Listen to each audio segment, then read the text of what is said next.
SB1 road maintenance has been, welcome back, Ben.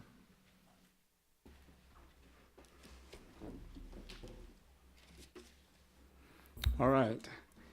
So the item before you is in regards to our SB1 road maintenance and rehabilitation account funding, specifically for the 2019-20 project. So I guess to start out, good evening.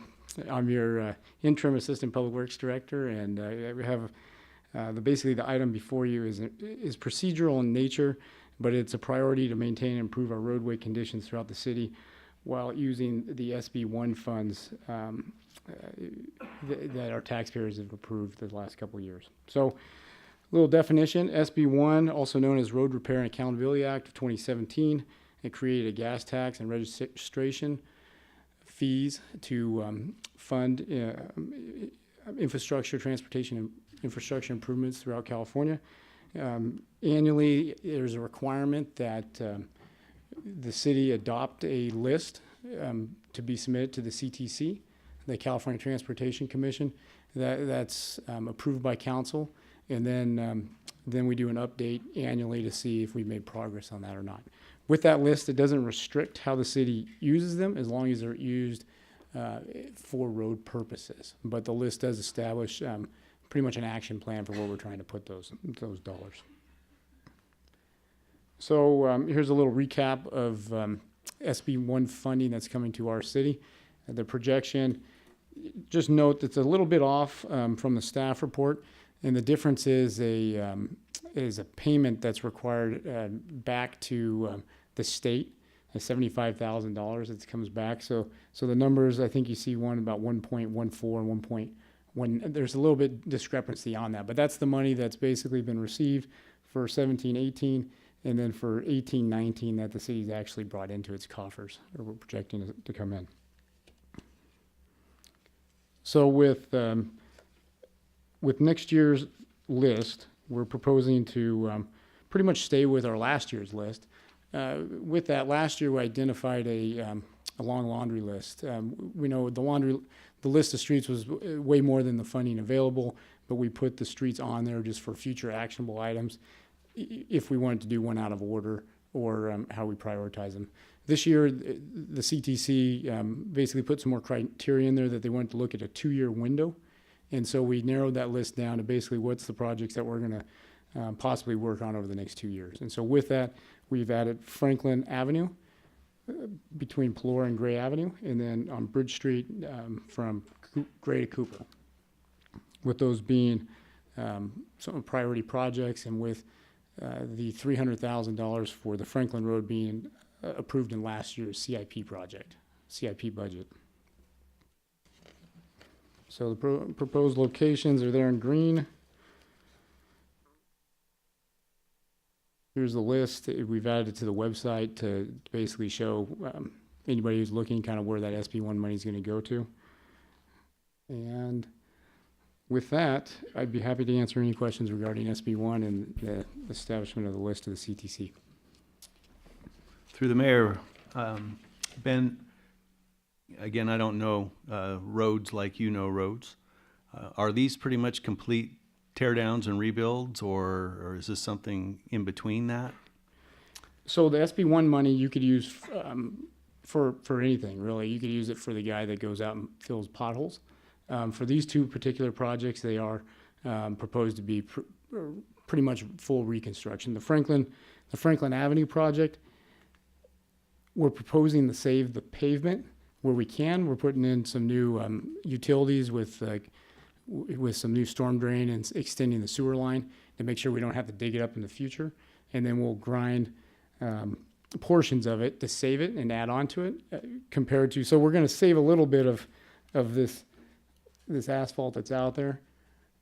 Compared to on Bridge Street, it's really structurally deficient, and by the time you get done with the utilities, there's nothing left. And so it's going to be a complete removal and replacement. You're probably going to get tired of hearing this from me over the 4 years that I'm going to be here. But my big concern is when we go in and we do these projects and then we allow somebody else to come in and trench through them or add anything. I mean, they basically destroy the good work that's done. I know we briefly talked about this before, and this is just to educate me. Is there any effort to find out if anybody's got anything that they're going to do to that roadway during the construction portion that you guys are in there, so we don't end up with that nice road that somebody comes in and decides to, put a unintended traffic calming device into? Agreed, absolutely. I fully agree with you, council member. And basically the efforts right now are limited to our utility coordination meeting where we meet with PG&E and AT&T quarterly or biannually, depending on their availability, and we submit what projects we have on the list so they can, basically we could help pre-coordinate to make sure we don't do that, because that's the worst thing to do is cut up a brand new street that you spend $1 million on. And definitely with Franklin Road, we're working on AT&T where they have to adjust some of the manholes. So we're working through some right-of-way agreements right now where they'll reimburse us for a portion of the work to adjust their particular manhole in our right-of-way. And so there's pre-coordination with that. But unfortunately, it doesn't guarantee that they don't come back in a year from now and tell me they want to do a project. But we definitely try. Is there any recourse? Somebody comes in, trenches, puts in the repair, then they're gone, and then you guys are left with the problem, and then we get pounded with the complaint. I mean, is there a way to go back after somebody who ruins the road, basically? There are some options. I mean, on these with a brand new project, I would say over the last decade, we've been really cognizant of which projects get approved for an encroachment permit process. So any work in the right of way is supposed to go through an encroachment permit process, then we approve it, and then we can mitigate that. If it either deny it for 5 years or make them do something different that doesn't affect the road, or we have them mitigate it by extending the limits. A lot of these issues that maybe we've mentioned in the past is where all of a sudden there's an emergency knockdown or a gas leak in the middle of the weekend or at night, and PG&E comes in and with a subcontractor, they dig a hole in the street, fix the gas, and then they call us the next week and say, hey, by the way, we had an emergency gas fix, and then it's tough getting them back. But we've been working with their liaisons and trying to minimize that for sure. But if you have a particular spot, recently we went back through and I think they had something like 35 power poles where they pulled out the power pole and then didn't fix the curb. And so we put a lot of pressure on them where, we're going to slow down new encroachment permits basically until we get those repairs made. Put a little more pressure on them that way in order to get the repairs done. With the mayor's indulgence, may I dive off here for a second? Sure. Lots of potholes out there because of the weather. When's our new super pothole filler truck show up?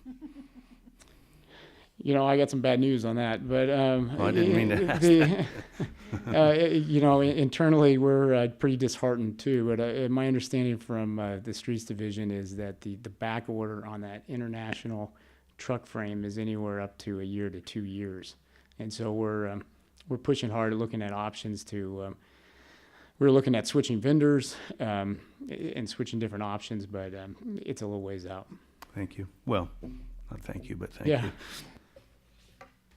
Anything else? Anybody from the public care to comment? Sure. Step on up.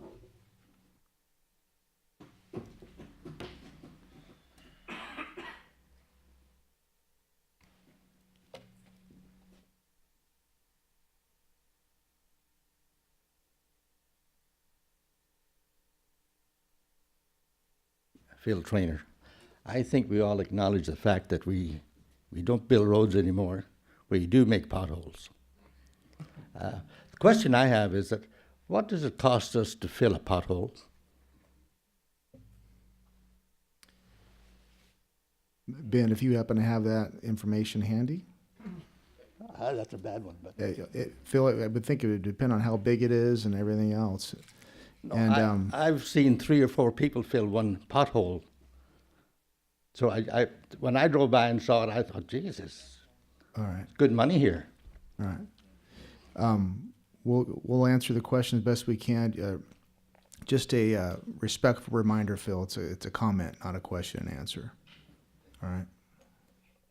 Yeah, I mean, as most understand, there's a lot of variety in a pothole. And definitely when we send the crew out, typically there's a guy that has a traffic element because we're in the middle of the road, and then also with loading it and unloading it, and what equipment, if they have the truck with the patch material, and if they got how they're going to compact it. And so usually,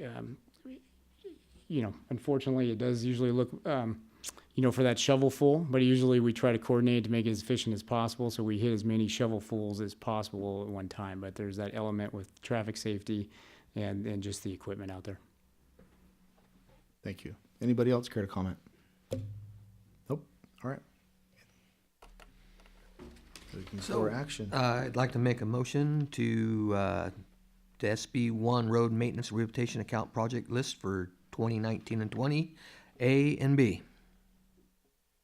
All right. Motion to approve staff's recommendation. Do I have a second? Second. All those in favor? Aye. Aye. And opposed? Very well. Thank you.